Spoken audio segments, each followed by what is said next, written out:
आवाज सुन के मैं बाहर गई, देखा तो मेरा बेटा ऊपर से गिरा पड़ा है नीचे। मेरे पैरों तले मानो जमीन सिरक गई। अस्पताल का लंबा चौड़ा बिल हमें पे करना था। हमारे पास कुछ पैसे नहीं थे, किराए के घर में रह रहे थे। उस 2400 रुपीज में से मैंने फेशियल किट, वैक्स किट लेके मेरी दुकान कर दिया स्टार्ट। चीखना चिल्लाना स्टार्ट हो गया, ए हजाम वाला काम नहीं करना है, घर में औरतें कमाएगी क्या, हम पुरुष मर्द क्या करेंगे। और फाइनली मैंने वो डिसीजन ले लिया जो कोई औरत नहीं चाहती है।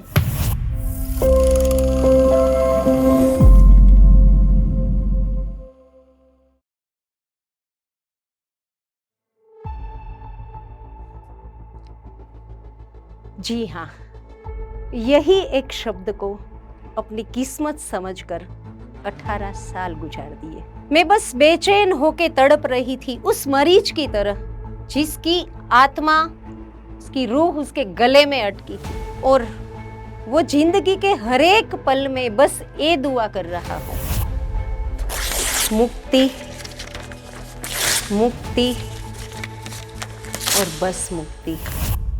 मैंने सिर्फ मुक्ति हासिल नहीं की, मगर खुद को इस काबिल बना दिया कि जहां पहुंचने का ख्वाब भी लोगों के लिए एक ख्वाब होता है। एक किराए के कमरे और प्लास्टिक की कुर्सी से काम शुरू किया था, जिसे 150 करोड़ की कंपनी बनाया।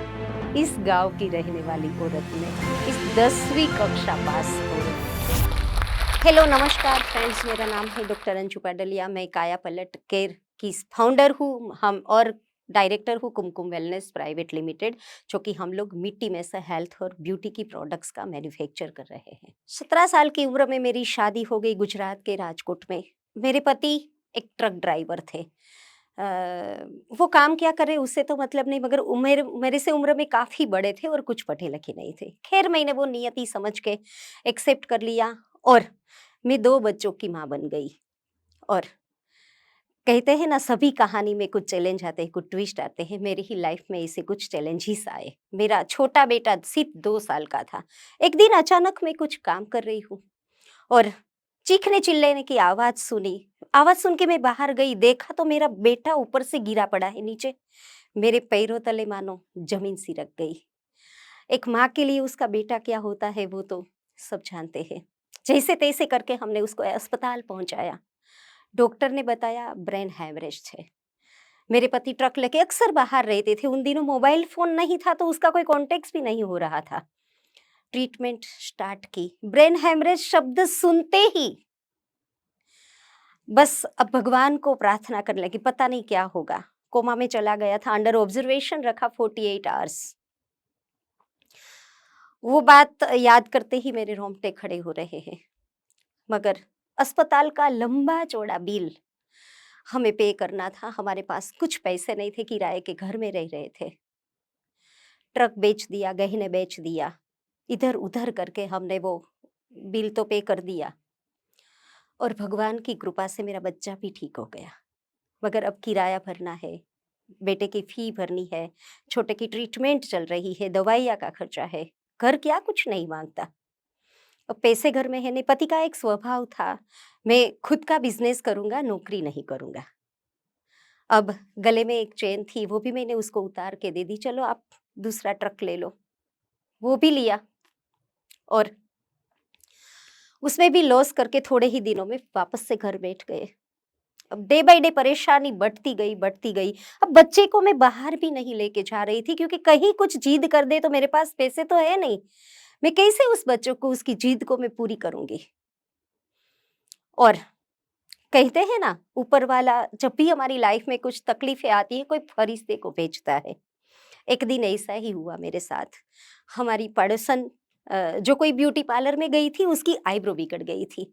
और उसको पता था, क्योंकि बचपन में मैं छोटी उम्र में मेरे अंदर एक ग्रास्पिंग पावर बहुत अच्छा था। जो भी चीज मैं देखती थी वो मैं कर लेती थी। 11 साल की उम्र में मैंने थ्रेड वगैरह बनाना स्टार्ट कर दिया था।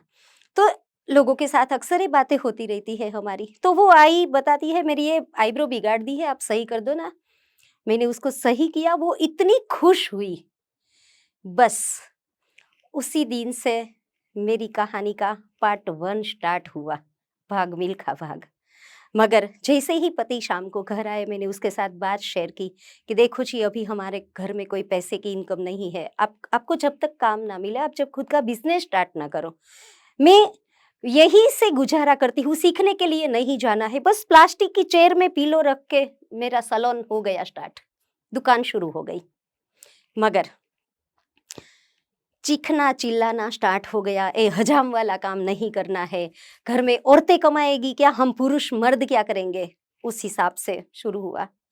मगर मैंने ठान ली कि चलो, अब मुझे पता है उसका आने का और जाने का टाइम, सुबह जाएंगे शाम को वापस आएंगे। उसी टाइम में मैंने दूसरे ही दिन लड़कों के पिगी बैग्स को तोड़ दिया, उसमें से 2400 निकले।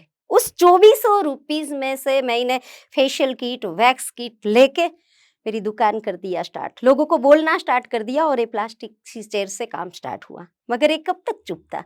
एक दिन अचानक वो अपने समय से पहले आए और मेरे यहाँ 2-3 क्लाइंट बैठे थे, औरतें बैठी थी। वो चुपचाप अंदर गए, मगर कस्टमर तो चले गए, दरवाजा भी बंद हो गया। मगर जिसका मुझे डर था वही हुआ। चीखना चिल्लाना स्टार्ट हुआ। मेरे मना करने के बावजूद भी ये काम कैसे स्टार्ट किया। फिर उसी दिन मैंने उसके हाथों में 1100 रुपये दिए कि देखो ये मेरी इनकम है। और जैसे तैसे प्यार से मैंने समझा दिया, जब तक आप काम नहीं करते हो मैं एक घर में ही करूँगी, इसके लिए हमें कोई पैसा भी नहीं चाहिए। कस्टमर आएंगे, काम करूँगी, आपका खाने पीने का टाइम सही रहेंगे। मगर वो काम स्टार्ट हुआ रिस्ट्रिक्शन के साथ। मुझे बाहर नहीं जाना है, बैनर नहीं लगाना है, विजिटिंग कार्ड नहीं चाहिए। अब ये जर्नी स्टार्ट सुबह 5 बजे से लेकर रात के 2 बजे तक मैं इतना काम करती रही, ना दिन देखा ना रात देखी, काम काम काम। अब बच्चों का टाइम सेट करना, उसका टाइम सेट करना, कस्टमर का टाइम सेट करना, मगर ये सिलसिला मानो जैसे चलता ही रहा। दूसरे मंथ मैंने 2700 उसके हाथ में दिए, तीसरे मंथ मैंने 5000 उसके हाथ में दिए। मेरी कमाई बढ़ती गई और वो उसने जवाबदारियों से चाहे मुंह मोड़ लिया। ये सिलसिला 5 साल चला, 7 साल चला।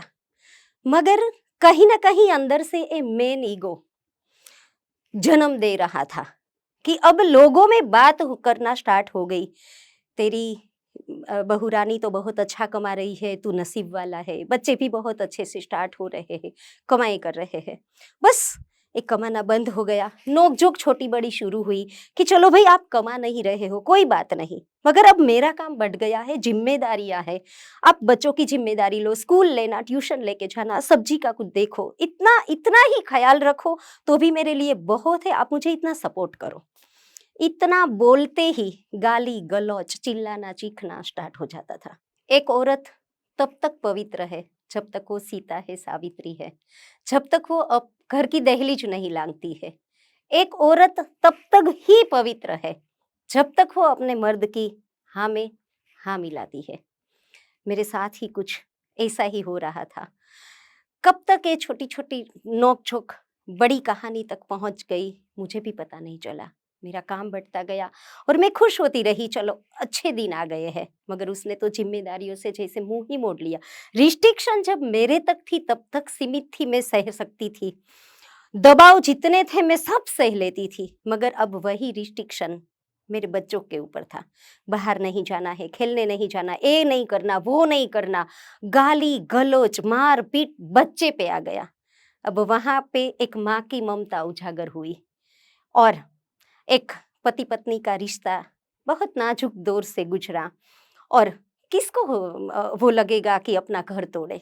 18 साल का ये लंबा दौर जहाँ पे मैंने प्यार से समझाया बुझाया, कभी चीख के चिल्ला के सब कुछ किया, एन केन सब कुछ किया, मगर फाइनली वो रिश्ता खत्म ही करना पड़ा। एक दिन हुआ यूं, मैं पार्लर में काम कर रही थी, बहुत ज़्यादा कस्टमर थे और बड़े बेटे को स्कूल पिकनिक में जाना था। मैंने उसको बता दिया था आपको उसको छोड़ने के लिए जाना है। वो समय से देर पे आए।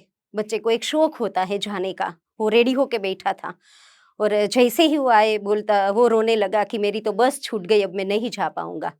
तो उस पे जोर से चीखने चिल्लाने लगे और मार पिटाई की। मैं उसकी रोने की आवाज़ सुन के दौड़ के जब नीचे आई तो वो मुझसे निपट गया और जोरों से रोने लगा। और जब मैंने देखा उसके गाल पे ना 4 उँगलियों के निशान हो गए हैं और ज़ोर से चिल्लाए मुझ पे, "निकल जाओ मेरे घर से।" ऐसे ही कस्टमर का काम निपटा के रात के वो 8:30 का टाइम था, मैं आज वो दिन नहीं भूल पाऊँगी। और मैंने बाहर निकलते ही मेरे वो एडवोकेट क्लाइंट को फ़ोन लगाया, उसको मिलने गई और मेरी पूरी आपबीती बताई। उसने बच्चों को पूछा और बच्चे ने हाँ में हाथ गई कि अब बहुत हो चुका मम्मी, बहुत सह लिया आपने, अब नहीं। और फाइनली मैंने वो डिसीजन ले लिया जो कोई औरत नहीं चाहती है। यहाँ पे मैंने डिवोर्स फाइल किया। दूसरे ही दिन 26 जनवरी 2014 की ये बात कर रही हूँ, मेरी शादी के 18 साल बीत चुके हैं। ड्यूरिंग मेरे काम में मैंने एक घर खुद का लिया, दूसरा घर खुद का लिया। मेरे सैलून की वैल्यू भी बहुत बढ़ गई है। मेरी कमाई का लिया हुआ हिस्सा वो साइन करने के लिए दौड़े-दौड़े चले आए।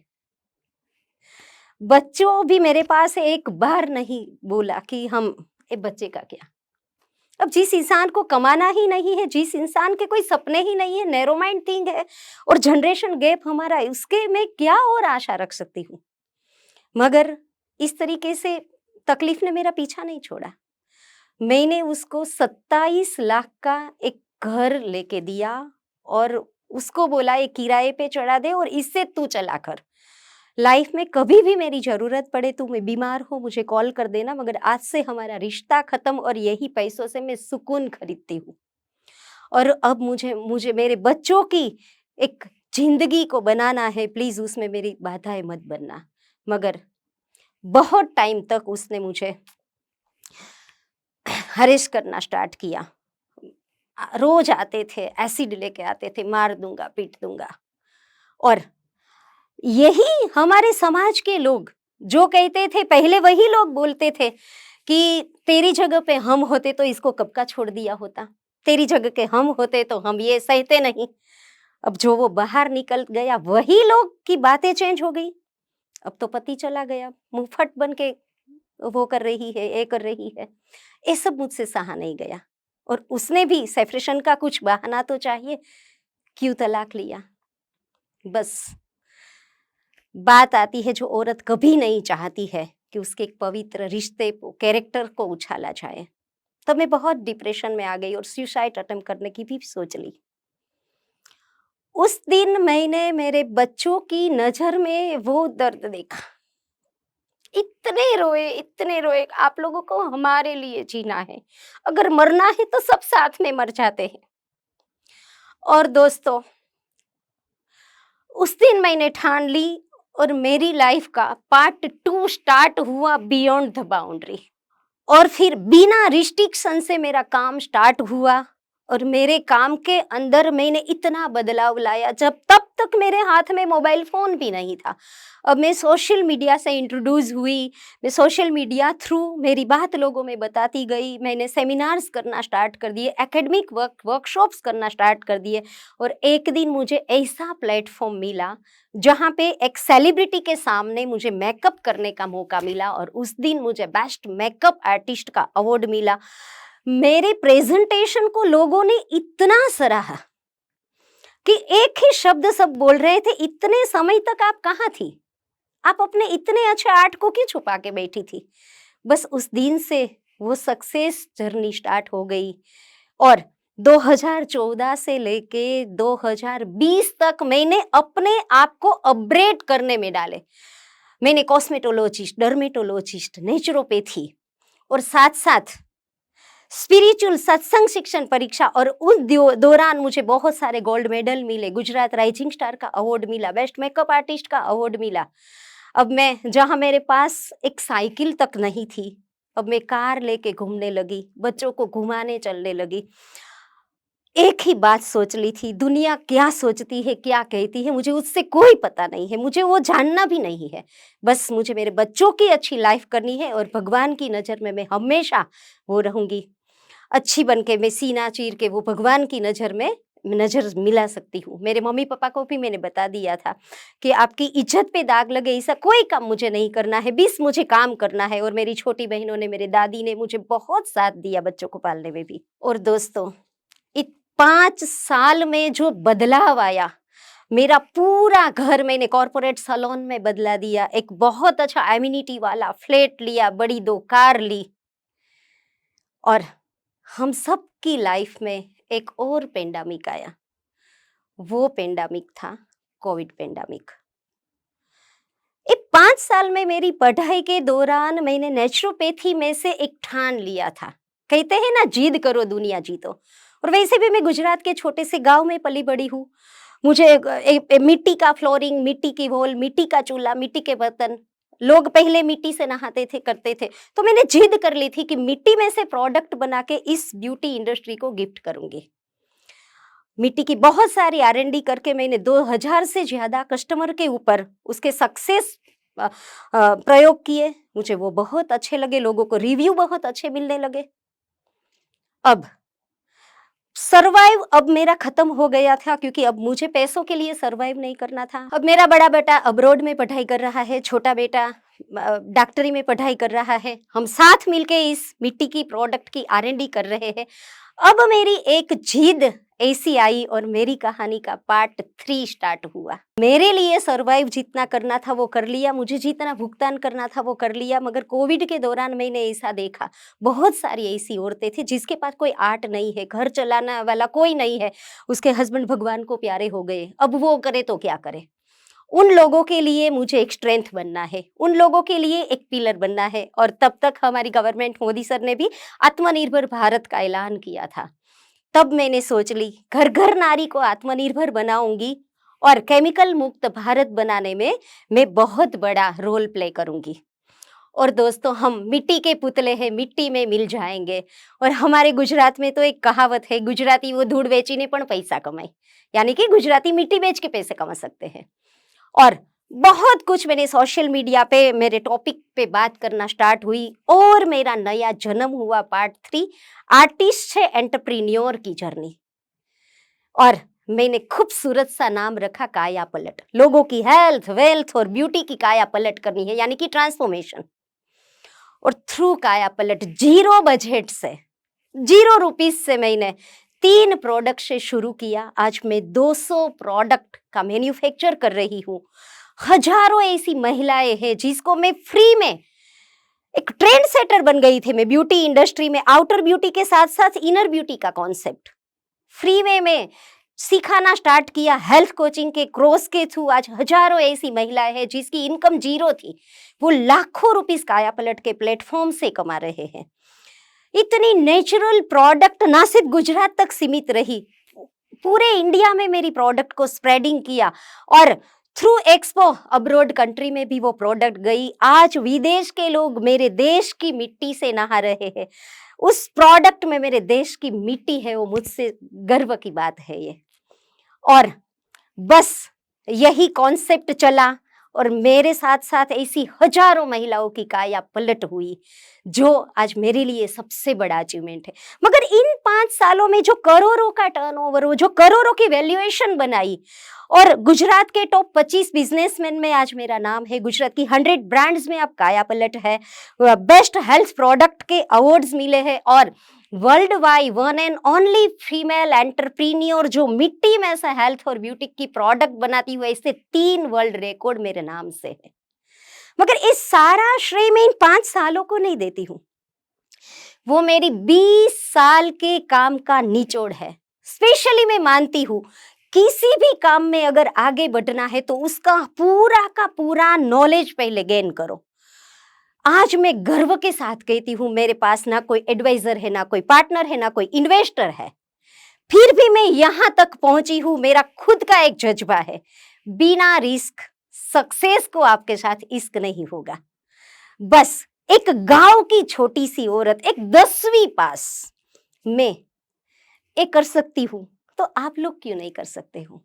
जिस तरीके से मेरी कहानी का दी एंड नहीं है, यहाँ पे मैं एक विजन मिशन के साथ चल रही हूँ। यही मिट्टी की प्रोडक्ट को 2035 तक हम 10,000 करोड़ की वैल्यूएशन तक लेके जाएंगे। तो एक गरीब परिवार में जन्मी छोटे से गांव की लड़की ये विजन देख सकती है, तो आप क्यों नहीं? बिना पढ़ाई, ना कोई हायर एजुकेशन है मेरा, कॉर्पोरेशन म्यूनिसिपल स्कूल में पढ़ी हूँ, मगर अपने आप को जेंजी वाली जनरेशन के साथ कदम पे कदम मिलाने के लिए मैंने अपग्रेड किया है, तब जाके आज मैं यहाँ पे हूँ। आप क्यों नहीं हो सकते? और आज जोश टॉक्स के बड़े मंच का मैं बहुत शुक्रगुजार हूँ जो ऐसी महिलाओं को तराश के यहाँ पे स्टोरी रखने का वो मौका देते हैं। नमस्कार फ्रेंड्स।